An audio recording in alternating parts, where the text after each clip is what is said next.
কি এমন অভিযোগ সামনে এলো যা মুহূর্তে নাড়া দিল দেশের রাজনীতিতে? কার নাম উঠে এলো সরাসরি আঙুল তোলার তালিকায়? কে বললেন ভোট চুরি হচ্ছে গোটা দেশে? বৃহস্পতিবার দিল্লিতে সাংবাদিক বৈঠক করলেন রাহুল গান্ধী। তিনি দাবি করলেন নির্দিষ্ট সফটওয়্যারের সাহায্যে ভুয়ো আবেদন করা হচ্ছে। সেই ভুয়ো আবেদনের মাধ্যমে ভোটারদের নাম বাদ দেওয়া হচ্ছে। রাহুলের ভাষায় কর্ণাটকের অলন্দ বিধানসভা কেন্দ্রে অন্তত 6018 জন ভোটারের নাম মুছে ফেলার চেষ্টা হয়েছে। তার দাবি প্রকৃত সংখ্যা এর থেকেও অনেক বেশি। মঞ্চে বসেই রাহুল দেখালেন কিছু ফোন নম্বর। তার প্রশ্ন, ওই নম্বরগুলি থেকে কিভাবে ওয়ান টাইম পাসওয়ার্ড অর্থাৎ ওটিপি দেওয়া সম্ভব হলো? রাহুল সরাসরি আক্রমণ করলেন দেশের মুখ্য নির্বাচন কমিশনার জ্ঞানেশ কুমারকে। তিনি বললেন, নির্বাচন কমিশন নিরপেক্ষভাবে কাজ করছে না, বরং যারা গণতন্ত্রকে আঘাত করছে তাদের রক্ষা করছে কমিশন। কঠোর ভাষায় রাহুলের সংযোজন জ্ঞানেশ কুমারজি ভোট চুরিকে রক্ষা করছেন। রাহুলের অভিযোগ প্রকাশ্যে আসার পরেই কমিশন জানালো নিজেদের অবস্থান। তাদের বক্তব্য, রাহুলের দাবি সম্পূর্ণ ভুল এবং ভিত্তিহীন।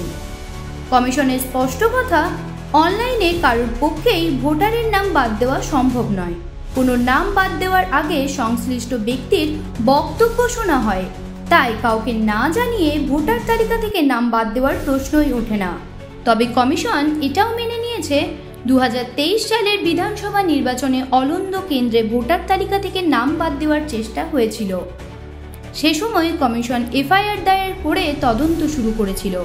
রাহুল দাবি করলেন, কংগ্রেস যেখানে শক্তিশালী সেসব আসনকে টার্গেট করা হচ্ছে। একটি কেন্দ্রীয় সফটওয়্যারের মাধ্যমে পরিকল্পিতভাবে নাম বাদ দেওয়া হচ্ছে। কিন্তু কমিশনের বক্তব্য, এই অভিযোগ সম্পূর্ণ ভিত্তিহীন। আনন্দ আর ভালোবাসার দীপ্তিতে গড়া সমুজ্জ্বল পরমা, ঠিক তোমারই মতো।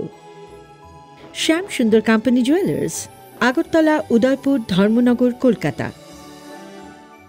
তারা সোশ্যাল মিডিয়ায় জানিয়েছে, ভোটারের নাম অনলাইনে বাদ দেওয়ার কোনো সুযোগই নেই। এখানেই শেষ নয়। আগস্ট মাসেই রাহুল কর্ণাটকের মহাদেবপুর কেন্দ্র নিয়ে একাধিক কারচুপির অভিযোগ তুলেছিলেন।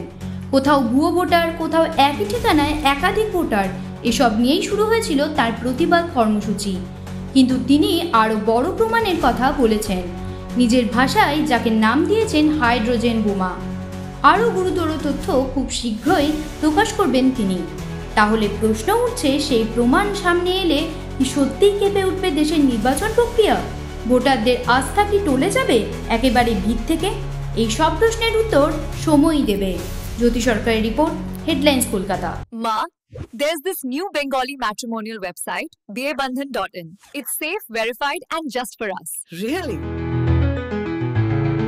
देर न करें, आज ही रजिस्टर करें।